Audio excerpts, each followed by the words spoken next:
Ça va devenir un écran de cinéma ici. Il faut pas faire d'erreur là.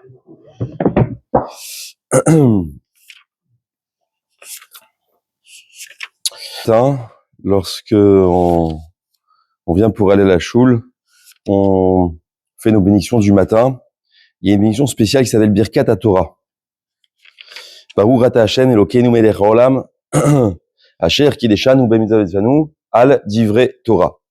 Cette bracha-là, on la récite en permanence pour la raison qu'on doit étudier la Torah et on ne peut pas étudier la Torah sans avoir récité au préalable cette bénédiction. Et elle continue vers Revna Hashem Elokeinu et divrei Torah Tera befinu befiyot amecha Israël. Et donc on souhaite que la Torah qu'on a dans notre bouche, eh bien elle continue de génération en génération, ve'etzetzenu ve'etzetza etzetzenu ve'etzetza amecha Israël.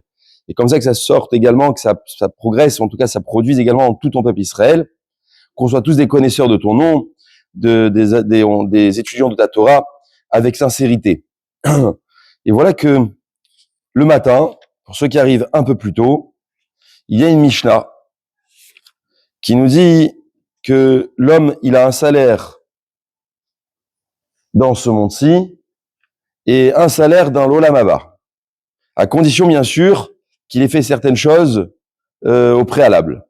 Est-ce que vous vous souvenez de cette Mishnah-là? C'est quoi la Mishnah?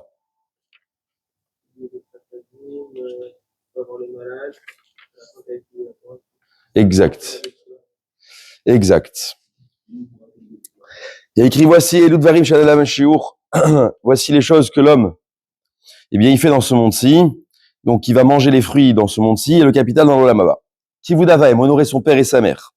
Ginutra Sadim, faire du bien, du recette, de la bonté. Bikurolim, rendre visite aux malades. Vernasatorim, être hospitalier, je reçois beaucoup d'invités. Vhkam avec Knesset, je me lève le matin à la synagogue. Je fais la paix entre un homme et son ami. Je vois qu'il y a une discorde, ou benish lechto, ou bien il y a un problème de couple. Bien, je vais essayer d'arranger le couple en question. Et enfin, la dernière, Vetalmud Torah Keneyet Kulam.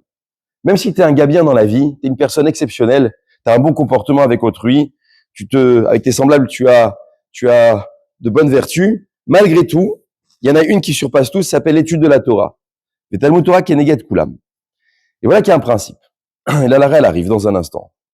Le matin, je dois faire Birkat HaTorah, je peux pas étudier sans avoir Birkat HaTorah, qui est une mitzvah de la Torah. Et je sais très bien que j'ai un grand salaire si j'étudie la Torah. Mais il existe un autre point. C'est est-ce que je peux payer pour qu'on étudie pour moi? Je donne de l'argent aux gens qui étudient la Torah. Je fais des dons. Est-ce que j'ai une part dans ces gens qui étudient la Torah, ce qu'on appelle des Kolelman, des Avrechim, qui étudient la Torah Yomam Valayla, nuit et jour, et est-ce que je peux avoir une part là-dedans? Alors, écoutez bien la différence qu'il y a. Il y a une Mara dans Sota. Hillel Azaken était très très pauvre. Beth Hillel Azaken était très très pauvre. Quand je dis très, c'est extrêmement pauvre. Il a risqué sa vie pour étudier la Torah. Et son frère, Shabna, était très très riche. Mais infiniment riche. Et la Gemara raconte que jamais son frère l'a aidé. Jamais. Il a laissé étudier Hillel dans la pauvreté. Quelques années plus tard, Shabna, il est venu, il a dit à son frère, écoute, si je te donne une grosse somme d'argent, une très grosse somme d'argent, je règle tous tes problèmes. Est-ce que toute la Torah que tu as étudiée jusqu'à maintenant, j'ai une part pour avoir mon monde futur? C'est intéressant comme deal quand même. Il lui a dit, Hillel, il a dit, désolé. Tu peux pas. Pourquoi? Il y a un passage dans Shirachirim qui est merveilleux, qu'on lit à la fin de Shirachirim. Imiten ish et kolon beto ba'ava. Si l'homme, il donne tout l'argent de sa maison, be'ava, pour obtenir l'amour. Boz yavuzolo, il n'a que du dédain, on le dénigre. Pourquoi? Parce que là, tu le fais de manière calculée. Donc effectivement, donner de l'argent à ceux qui étudient la Torah, c'est bien, c'est très très bien. Si c'est préparé en amont. Ça veut dire que je fais un don tous les mois à quelqu'un qui étudie la Torah parce que moi, j'ai pas le temps. Alors effectivement, si c'est préparé en amont, oui, c'est fixé en amont. Mais si maintenant j'attends qu'une personne, elle est suffisamment étudiée, à la fin, je lui dis, écoute, t'as bien étudié toute l'année là, je te file un peu d'argent, est-ce que j'ai une part à ton étude? Ça vaut 0. Alors soutenir, on doit soutenir, mais venir avec l'intérêt de dire je vais bénéficier du monde futur ou d'un capital dans le monde futur, en calculant cela, ça ne marche pas. Ça veut dire qu'il existe une autre question. Si j'ai le choix entre payer quelqu'un, faire des dons dans une maison d'études ou étudier moi-même, c'est plus grand d'étudier moi-même. Et c'est ça la bénédiction qu'on récite tous les matins. Hacher qui est des chanou, al divrei Torah, pour les paroles de Torah. On demande à nous d'étudier la Torah. Mais étudier, ça c'est encore un point. Deuxième point, c'est que étudier de manière fortuite, c'est déjà un niveau.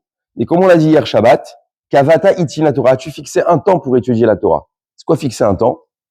Fixer, ça veut dire, j'ai pris mes dispositions dans mon emploi du temps, tous les lundis, c'est mon étude. Tous les mardis, comme vous avez l'abonnement à la salle de sport, c'est de 8h à 9h, de 9h à 10h. Quand vous avez un travail, il y a un emploi du temps, et bien dans l'étude de la Torah, Kavata itin la Torah. As-tu fixé un temps pour étudier la Torah? Il dit le Minrat Rinour, pardon, pas le Minrat Rinour, le Mishnah Broucha, dans l'Alacha, il dit tous les matins, on doit réciter la bénédiction de Hacher qui est chez nous à divrei Torah, sur les paroles de Torah. Et voilà qu'on souhaite que nous, nos enfants et nos petits-enfants, ce sont des connaisseurs de la Torah.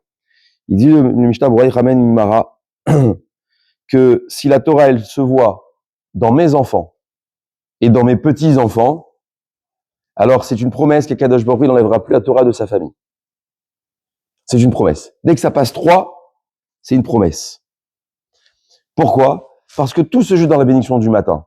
Est-ce que j'ai l'intention que la Torah soit en moi-même et à mes enfants et à mes petits-enfants? Est-ce que je prends les dispositions qu'il faut? Est-ce que j'ai fixé un temps pour étudier la Torah ou soutenir la Torah? Mais en tout cas, il faut qu'absolument la Torah elle puisse se progresser de génération en génération. Voilà pourquoi on chante Ve'aer Nenu Be'Torah Tera. Éclaire nos yeux avec ta Torah. Tous les matins, on chante ces fameuses phrases Ve'aer Nenu Be'Torah Tera. Éclaire nos yeux avec ta Torah, parce que le clan Israël, sa survie, il ne la doit qu'à la Torah. Chazak u'Baruch. Oui. Issar Zeloun, c'est quand il est préparé en amont. Issar Zeloun, c'est quand il est préparé en amont. Mais si quelqu'un il vient juste par intérêt, il dit, il avait le temps d'étudier la Torah, ou bien il attend que quelqu'un il se distingue, je te raconte une histoire sur Rav Yitzhak el-Hanan, un des maîtres de Rav Ovadia Yosef. C'est une histoire dure. Un jour, il était que Yitzhak el-Hanan étudiait au Kollel. Il étudiait, il n'avait pas de quoi s'acheter des chaussures. C'était l'hiver, les chaussures étaient trouées. Et un jour, il est allé voir, en face de la yeshiva, il y avait un marchand de chaussures. Il est allé voir, il a dit, s'il vous plaît, est-ce que vous pouvez me dépanner d'une chaussure, d'une paire de chaussures? Il lui a dit, il a écrit gratuité devant l'enseigne. Allez, sors d'ici. Dégage de là. Il l'a foutu dehors. Des années plus tard, Yitzhak el-Hanan est devenu Rav Yitzhak el-Hanan, un géant de la Torah. Il a commencé à publier ses livres. Tous les gens, les notables de la ville et du pays, sont venus, ils ont dit, on veut investir dans tes livres, on veut t'aider à publier les livres. Et qui a fait partie de la liste des donateurs? Le marchand de chaussures. Alors, le marchand de chaussures, quand Rav Yitzhak el-Hanan, il a vu le marchand de chaussures, il est allé le voir, il lui a dit, est-ce que tu connais Yitzhak el-Hanan? Je connais pas. Il y a quelques années, eh ben, j'étais venu te voir pour une paire de chaussures. Et aujourd'hui, tu veux investir dans mes livres. Qu'est-ce qu'il lui a dit le vendeur? Il a dit, oui, moi, je veux maintenant la part que tu as dans l'étude de la Torah, je la veux pour moi. Il a dit non, il a ramené le passage dans chez Racher, il me dit, même s'il me donne tout l'argent du monde, après coup, il n'en reçoit que le dédain. C'est-à-dire qu'au début, on dénigre la Torah, et quand on voit qu'il y a une part à recevoir, alors on veut être tous, être actionnaires là-dedans. C'est ça qu'on donne en amont, pas après coup. Voilà. Oui. Exactement. Exactement. Si tu fixes avant, c'est bon. Celui qui vient pas avec l'intérêt de dire je veux la part d'étudier la Torah, alors ça marche. Mais si je veux absolument l'intérêt de la chose, alors on fait pas la Torah par intérêt.